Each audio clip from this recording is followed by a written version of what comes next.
O presidente Mário Bittencourt revelou em algumas entrevistas, na verdade, mas na mais recente delas também, de que com certeza terá que fazer uma venda de jogador, e a gente sabe que a bola da vez é Marcos Paulo, mas tem outros jogadores também que de repente ele poderia vender. É óbvio que a gente não quer que ele venda, mas entende que de repente poderiam ser boas vendas, né? Vamos falar disso daqui neste vídeo de análise raiz.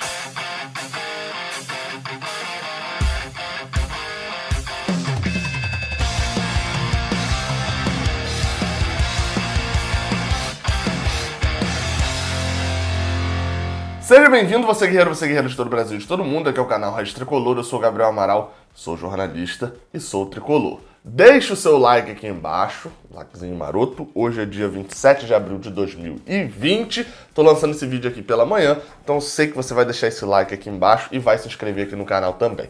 Vamos embora, esse vídeo é interessante porque a gente sabe que o Fluminense vai precisar fazer vendas nesse ano, né? No orçamento geral que seria divulgado, né? Acabou não sendo divulgado, divulgado por causa da paralisação.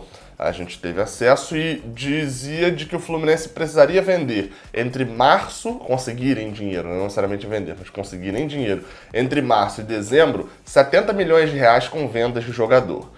Bem, a gente sabe que isso vai ficar muito complicado de conseguir, afinal de contas o Fluminense contava com um bom início de ano de Marcos Paulo, para que no meio do ano ele fosse vendido por uma quantia até bem maior do que isso.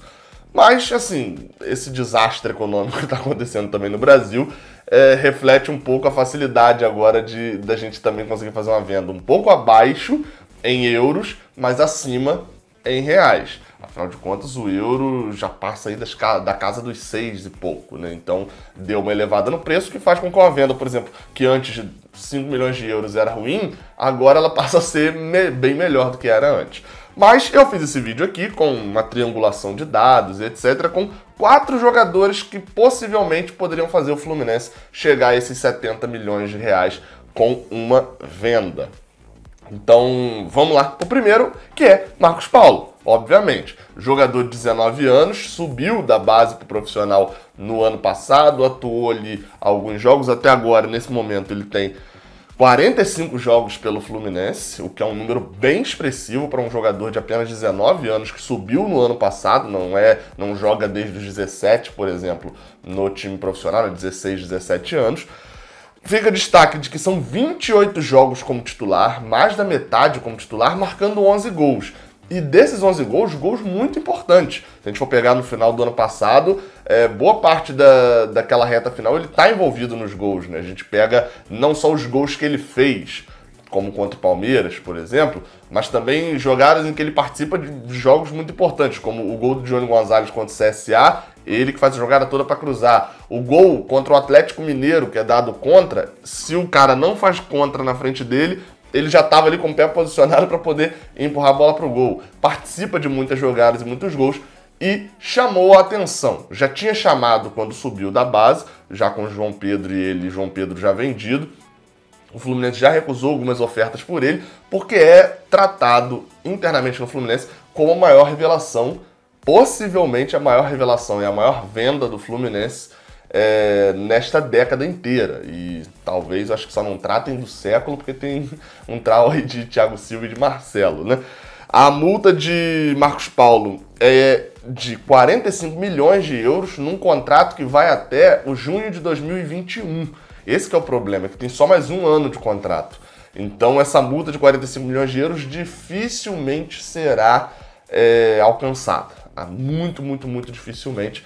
Mas Marcos Paulo desponta, certamente, como um jogador, e até foi o jogador nominalmente citado pelo Mário Bittencourt nas entrevistas, como o jogador que deve ser a peça de venda neste ano. É importante dizer, já recebeu propostas do Fluminense, recebeu uma proposta do Barcelona B por 5 milhões de euros, do Red Bull Bragantino também, aqui do Brasil mesmo, de 8 milhões de euros, que já era um valor um pouquinho acima, e o jornal AS, lá da Espanha, publicou de que internamente no Fluminense se especula, óbvio que eles lá têm uma informação bem mais turva, né, mas se especulava na época que o Barcelona fez a proposta, que o Fluminense aceitaria em torno de 15 milhões de euros. Acho difícil que essa informação fosse verdade antes, porque a ideia do Fluminense não era vender ele por menos do que vender o Gerson na época que ele saiu daqui para a Itália.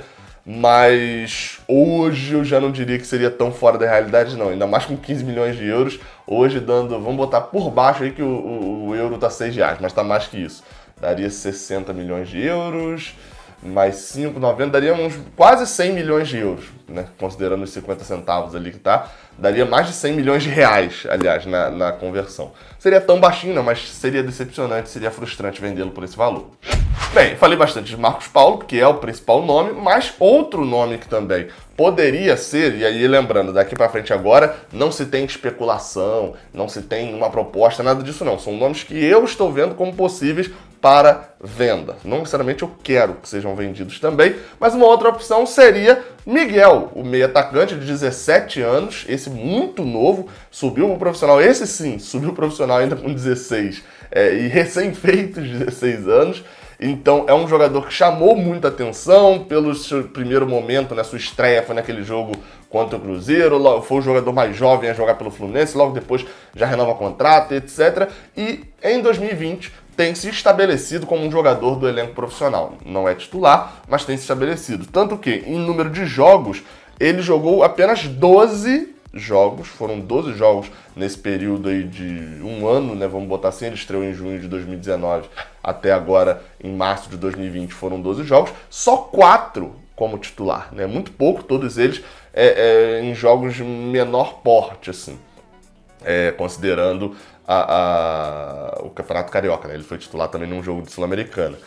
Tem uma multa de 35 milhões de euros num contrato que vai até junho de 2022. Então, a diferença dele para Marcos Paulo é que a gente tem um ano a mais de contrato e é perfeitamente possível a gente conseguir essa multa. O Fluminense precisa estabelecer uma boa venda, uma boa resistência para uma boa venda para conseguir chegar a esses valores de multa. Porque, por exemplo, algo que seria ótimo nesse momento seria Miguel, que já vinha jogando bem assim, em alguns momentos nesse ano, né? Obviamente que ele sente a questão do físico de um profissional e etc. Se o Fluminense consegue fazer uma venda hoje de Miguel por 30 milhões de euros, seria o cenário perfeito para o Fluminense vendê-lo hoje, inclusive. Por quê? Miguel precisaria, por causa da lei, ficar aqui no Fluminense até o ano que vem. Ele só sairia pela data do aniversário dele ali na janela de junho do ano que vem, ou seja, jogaria praticamente até o final do contrato dele, faltaria um ano só de contrato, e o Fluminense lucraria um bom dinheiro e ainda conseguiria utilizá-lo. Esse seria o cenário perfeito, mas para isso o Fluminense precisa reforçar de que não dependeria do valor e de que não vai vender por qualquer valor e etc, o que a gente sabe que é algo muito difícil. No caso de Miguel, tem uma única diferença em relação aos outros que eu vou citar aqui, que não pertence 100%, na verdade uma diferença não, né, porque tem um quinto jogador aí também que eu vou citar, mas dos 4 principais que eu vou citar, ele é o único que não é 100% do Fluminense. Miguel, os direitos federativos dele a parte do Fluminense é de 90%, que na renovação no ano passado, o Fluminense deu 10% para o jogador para conseguir a renovação, ou seja, se for vendido por 35 milhões de euros, o Fluminense fica com 31.500, porque 3.500 vão para o próprio jogador. Outros 3, que esses aí eu vou passar mais rápidos, porque seria um cenário mais irreal. O primeiro deles, eu tô indo de trás para frente, né? Então seria Luan Freitas, zagueiro, 19 anos. O contrato dele é só até o final de 2022, ou seja, o Fluminense tem um longo contrato com ele ainda. E ele tem uma multa de 20 milhões de euros. É um zagueiro que já foi relacionado várias vezes para o time profissional, é tido como uma promessa muito grande na base, passou por seleções de base, é um dos jogadores que a gente olha hoje com possibilidade de jogar a Olimpíada de 2024, por exemplo. É um jogador de nível que chama a atenção, um zagueiro técnico, faz gols, isso para zagueiro acaba sempre chamando a atenção, ou seja, é uma das grandes revelações dessa geração. Só que zagueiro, obviamente, chama menos atenção, por isso até que mesmo sendo uma das grandes revelações, etc., tendo toda essa recomendação, a multa é apenas de 20 milhões de euros. Mas seria também uma situação para o Fluminense, de repente, num apuros, vender o jogador, né? Não seria o ideal, mas é uma das possibilidades de venda. Outro, a gente chega no final, né? Foi atacante, meia, zagueiro, goleiro, Marcelo Pitaluga, goleiro de 17 anos, faz aniversário no final do ano, né? Então ele tem 17, mas só faz 18 no final do ano. Tem contrato até 2022 com o Fluminense, mas esse é um caso diferente porque ele já está integrado ao Fluminense desde 2017 ou 18, desde 2018, quando foi jogar lá a Florida Cup, muito jovem ainda, indo lá para Flórida, né, nos Estados Unidos, para poder jogar aquele torneio, integrado com o time profissional. Ele já se destacou em algumas coisas, como, por exemplo, pegador de pênalti na base, chama muita atenção, internamente tratado como a maior revelação de goleiros do Fluminense da era mais recente, uma das joias da base, é protegido, tudo, etc., e já está integrado ao time profissional.